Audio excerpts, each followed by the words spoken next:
Hey everybody, and welcome back to the Monday meeting. We've been on a bit of a hiatus for a couple of weeks, and yeah, I'll explain why in a Back. second. But It's Abby's good. here. So we had really good intentions. So like 2 weeks ago, we realised we'd done 10 Monday meetings, and it also coincided with what was going to be quite a stressful week work-wise. So I was like, let's take a break this week. We've done 10. We'll have it as like a mid-season break, even though there is not a proper seasonality to how we're doing these at the moment. And that was really, our intentions were really good. And then And last then, week, and then it rained, and then it rained, and then, which doesn't sound like a bad thing. And I'm not silly. I don't leave my laptop outside. I leave it in my living room.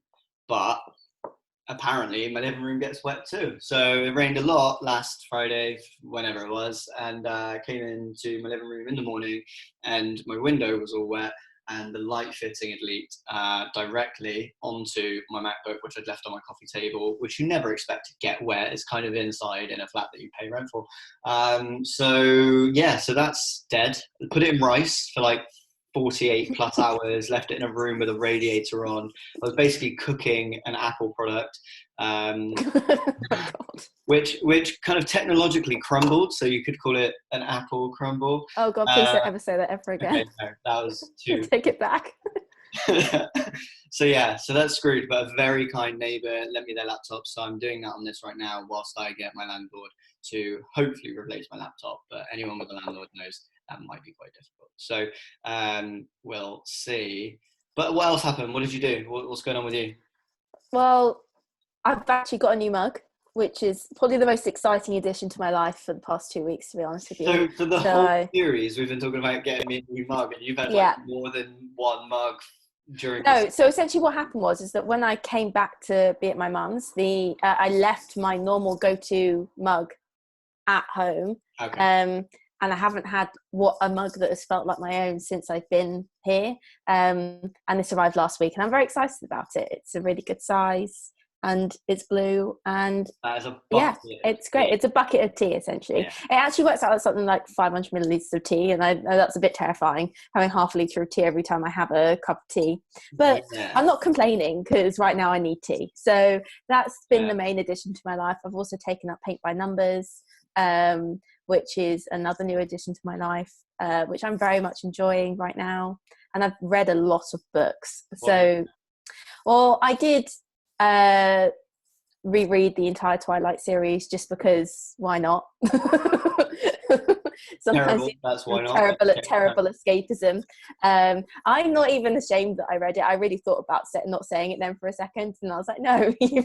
Me and my sister read them all at the same time, and now I'm reading a really good book called what's it called?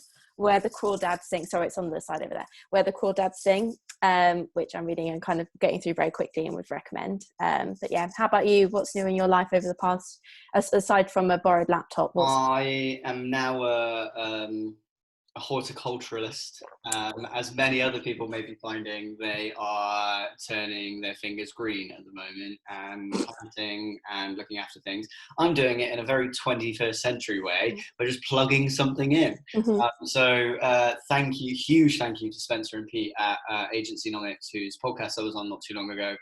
They've been mentors for a long time, and humbly somehow consider me a mentor in return, and they really understand how, I guess, social currency works. And I'm sure, this is probably completely unconditional, but at the same time, they know how to build good relationships. And as a result, they've sent me this. So hopefully you can all see it, but that thing there that's very brightly lit up is a electronic garden, I guess. So you get sent this rig, I think, and then you get seeds in soil, 3 pods, you plant them, you just turn the light on for like 16 hours a day. I'm hoping it's pretty energy efficient. My electricity bill will tell me.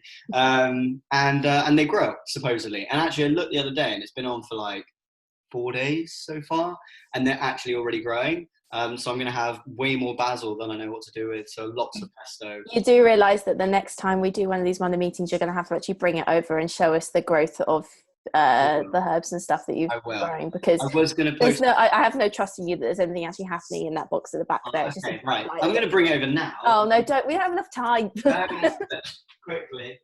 Oh my god, that light is right. Okay, here you go. Just so that we can do a little like update on how it's growing. See? Yeah. Shoots. Oh, I kind of can see. You kind of can see. Little A shoot. little bit of green. So it's called Click and Grow. That's what it's called. Just for anybody who wants to check it out online, you can get veg and Oh my god. you can get veg and fruit and all kinds of things. So yeah, next up I'm getting some tomatoes and some kale. It's going to be fun.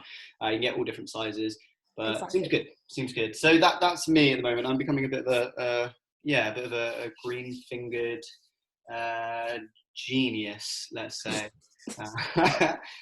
Wow. Always. And still as modest as ever.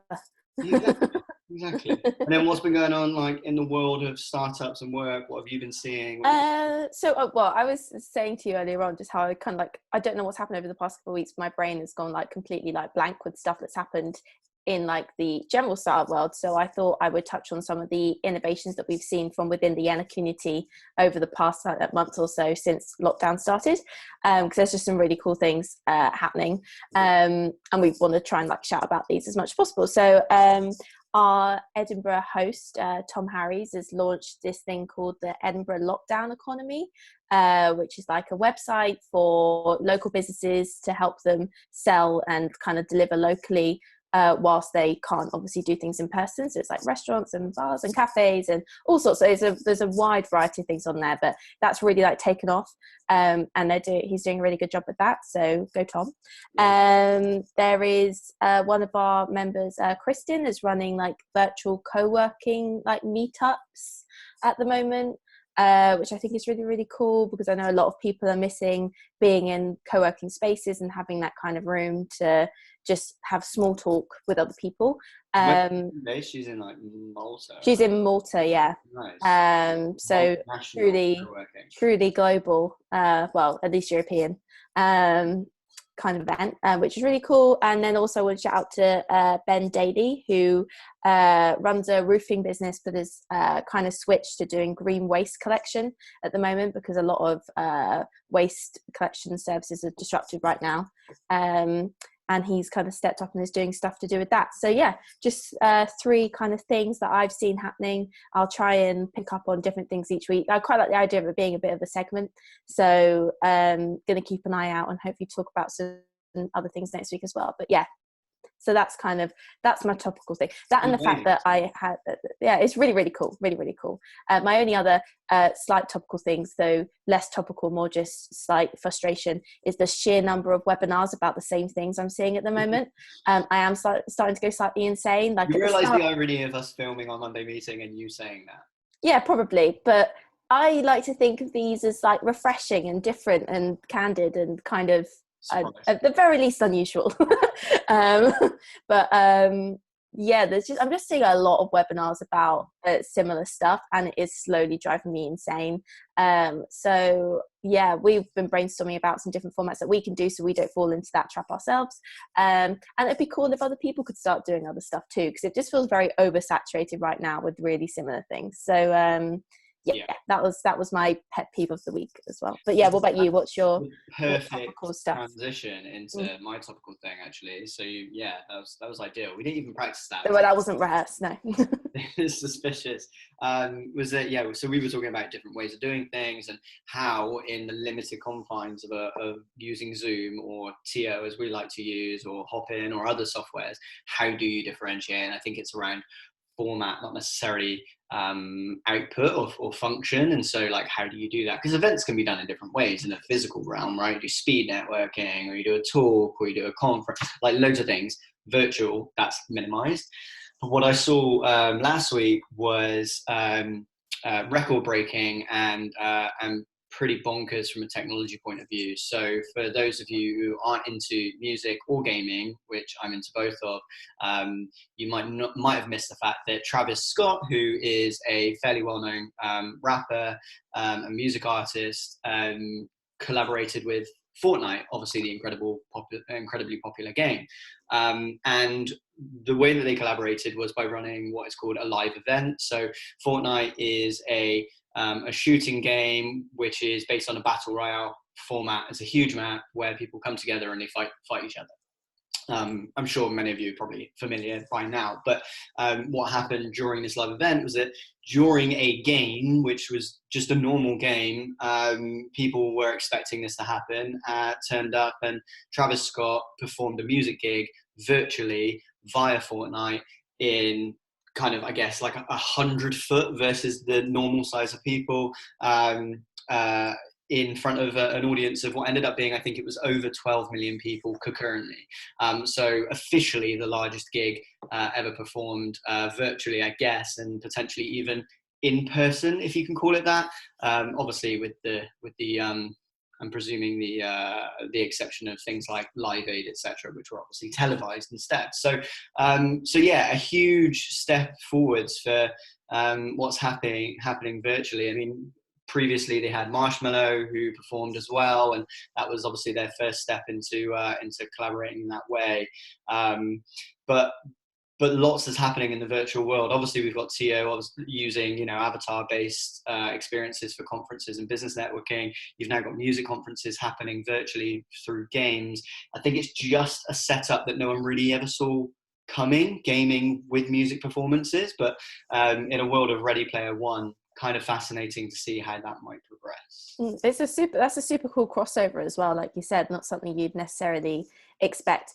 As a shout out to my favorite band, whilst you're on the talk of kind of like cool music based stuff. So last weekend, BTS did like a full weekend concert where they essentially re-showed all their old concerts that they had for free. You normally have to pay to see them, but they were free. The cool part of that was that they have these like light sticks that a lot of their fans have. And what they were able to do was sync them up remotely. So wherever you were in the world, it was synced up to the concert you were watching. So your lights were the same as the people's in the stadium, even though you weren't actually there at the event. And it just meant that wherever you were watching this like live concert sort of thing, you could still feel like you were participating in the actual crowd. So yeah, that was really, really cool too. So there's a lot of, especially within like music and gaming, you're right, there's some really, really cool stuff happening right now. And I think what it allows people to do, certainly in the likes of the Travis Scott performance, was that it allows them to be like creatively unhinged. If anybody hasn't seen it, definitely go and watch it. If not out of a love for the music, but certainly out of curiosity. It's an experience is probably the best way to put it. You get kind of really involved a little bit, and the things that I imagine an artist would love to deliver on stage aren't possible, but are far more possible in a virtual world. So it gets a bit crazy, and it's almost kind of like hallucinogenic in a way. But definitely have a watch, and I'm sure we'll probably post the link in the description. Yeah, we'll make sure to include it. Oh, cool, nice. Learning. Awesome. What did you learn last week? Yeah, what did I learn? So my learning last week was actually probably like from a multitude of different people. We've been ironically running our own kind of little webinar series, but specifically related to how startups and scale-ups are adapting to coronavirus operationally and commercially, called Adapt to Thrive. And that's on YouTube now. We've got a whole series there. It's publicly accessible. People can go and see it. And it's just short form content, like 5 to 15 minutes, generally speaking. A couple tip over, but they're definitely worthwhile watching. And with people that are really interesting. So last week, I keep forgetting the amount of people that I've spoken to. It's like one every other day at the moment. But Alicia was a really great person to chat to. So she runs a recruitment company called SR2, and is really, really honest and candid on that conversation. She talks about how from the lows during coronavirus of losing her nan, all the way through to how they're now adapting as a business and delivering kind of rewards by running company quizzes like we all are seeming to do at the moment, and how actually recruitment is still really busy, surprisingly so. And so people want to find out more about why that is, they can go and check that out on Adapt to Thrive. So I learned a lot through other people last week and the week before that, and we're continuing to do those. So check them out for sure, because they hopefully are different to all the other standard webinars people choose. What about you? What was yours? So I really enjoyed that long pause where you were just deciding whether you were waiting for me to say something or if you were going to ask the question yourself. That was great. That's the only time you do it. You've got a habit of feeling quiet, so it freaks me out. I was just like, are we gonna segue, or are we? Okay, right. You want to do a really neat segue, so. Something huge happened last week, Abby. What happened last week that you learned from? No, that felt so forced. I actually enjoyed the awkward pause more, I think, than I enjoyed that. But it was more just the fact that you forgot, which I really enjoyed.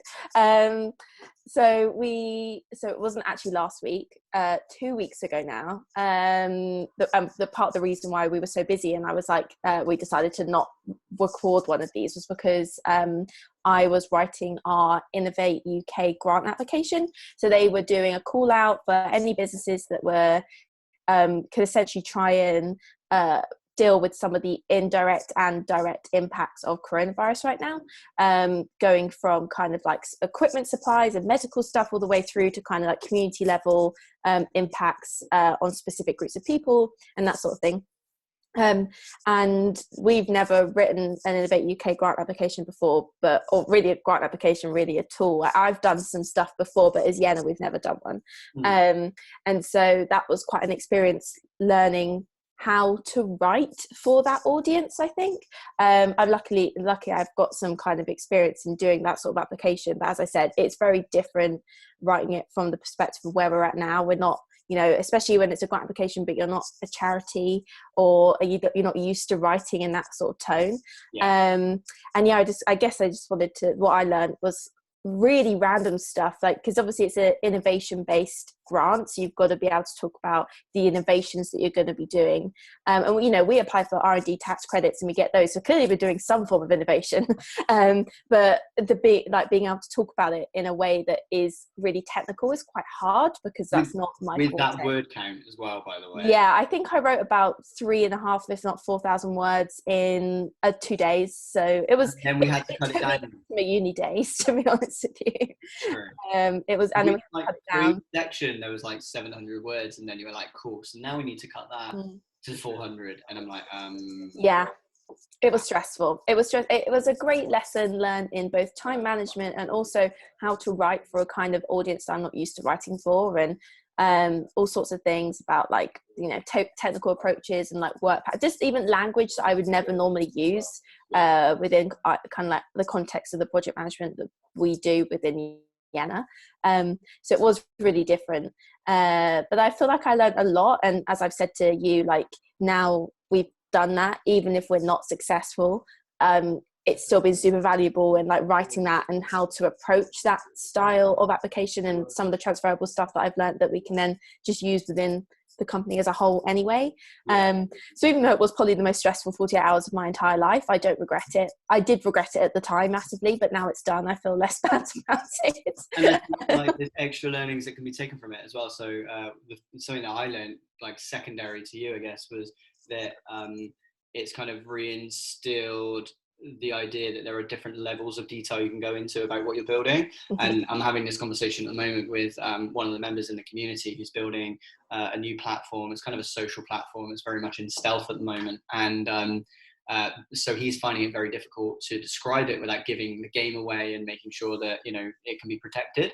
And I said to him, before we even went through this, I said, look, there are different levels to being able to understand how to pitch this. You need to have a really detailed version. That's how you answer the question when someone asks you, okay, so how are you building this? What does it look like? You need to have a couple of layers above that with a really high layer that just describes it really vaguely in a point where they'll just get it, but they won't really know the detail of it. And what that did for me was it did the same thing for us. It forced us to do that, where, you know, we've got some grand plans for a platform that we're envisaging, but it's been hard until then to describe it without going into so much detail and accidentally boring people. So now, you know, having been forced into answering questions within like a 10-word sentence, it's definitely helped practice that. So yeah, I got some learning from that too.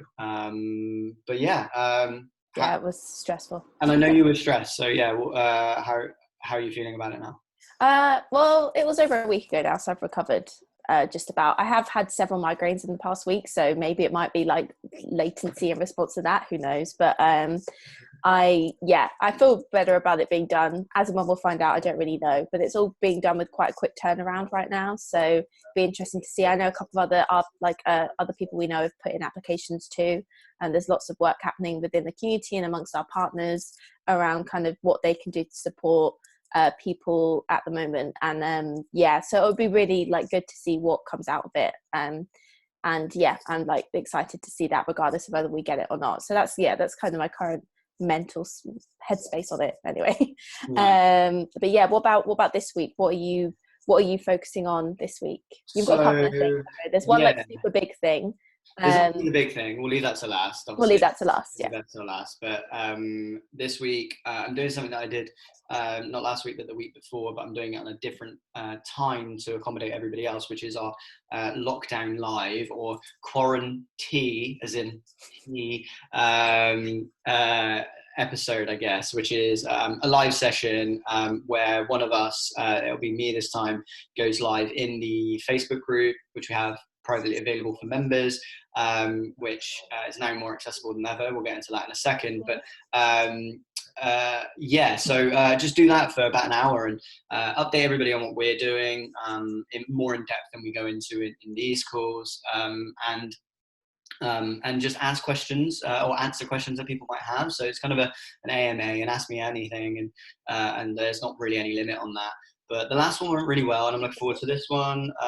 People were asking about how they might kind of access investors right now, or what the ecosystem for that is like, or what people can be doing to gain new customers during this time, or take feedback from those people who they're building new businesses for. I think that was a question around that Ben asked, who's obviously reacting to this right now by building that waste company. So yeah, the last one was really good. I quite enjoyed it, and yeah, the next one is actually tomorrow evening in the members Facebook group. But that's generally what I'm doing. I'm still working on the deck, and I know that's generally like a constant for all of these calls. It's a working document, I think. I think that's so much easier to view it as a working document than ever a complete thing. Yeah, and I think, you use the San Fran language of always be raising, then the deck will always be changing. So that's something that I'm working on, and some other cool stuff too. But the other thing that I'll be working on will be supporting probably the main thing you'll be working on. So yeah, tell us about that. Yeah, so for those of you that haven't seen, it was kind of started probably like months ago now. I think we launched our campaign to support startups affected by coronavirus. We wanted to be able to make our membership free for a period of time so that people could get access to the support that we offer. And we did that through a crowdfund. We raised money from our community and friends and partners, and we were really blown away by all the support that we got, and then that kind of manifested in us on Friday actually launching the campaign publicly and actually getting people onboarded for free, so you can now access Yena for free for 2 months, just to be able to get access to the kind of support that we have right now, because we know a lot of people are finding it challenging in lots of different ways. There's business challenges, but there's also super personal challenges as well, and we've always kind of Yena on the side of being focused on the individual and not just the business. And we often talk about like well-being and mental health and that sort of thing, and those things are really important right now. So that's kind of the basis for why we did it. And so that was launched on Friday at lunchtime. And we've since had, I think, nearly 40 new people sign up, which has been really, really cool and super exciting to see. And that will run, so you'll be able to claim that at any point over the next 2 months, essentially. And yeah, so that's the focus this week really, is about onboarding those new people, telling people about it so that we can, that people can access that support. And then kind of on the flip side of that, also make sure we're doing even more to support our community over the next coming weeks. And kind of, I think we're kind of treating it a bit like sprints. So we're doing like a marketing sprint where we'll be pushing it out to people, and then kind of like a community engagement sprint where we'll be doing more focused stuff around how we can support the community, and then learning from that, and kind of so on and so forth for the next like 2 months. So yes, that's super exciting. That's what our focus is right now. It's just been so cool to see people from, it's generally focused around the place we run events, but we're really, we run events in a lot of different places, and that's where it means our community is super diverse and from all across the world, and reflects people from all different sorts of industries and backgrounds. And we've had a lot of people sign up doing all sorts of things from all different sorts of places, and I've found that really, really cool. So that's our focus right now, and just making sure we're delivering on that, really. Nice. Yeah, I think the outcome of all of that will be just a really good proof of concept for obviously the R&D, the grant application too, right? Which was talking about how we can connect people in a world where they're physically unable to do that at the moment. And obviously doing that across seas is already physically difficult too. So if we can show that we're doing that, that's not only good from a business point of view, but obviously the most important point is that we're supporting the ecosystem to do it. And yeah, I'm super inspired by it. I'm seeing like so many different random people join, but already helping each other and get help, which is the important thing. And it's I think the important thing to mention is that it's a completely unconditional campaign for us. The reason we made it free is because our community has enabled us to do that.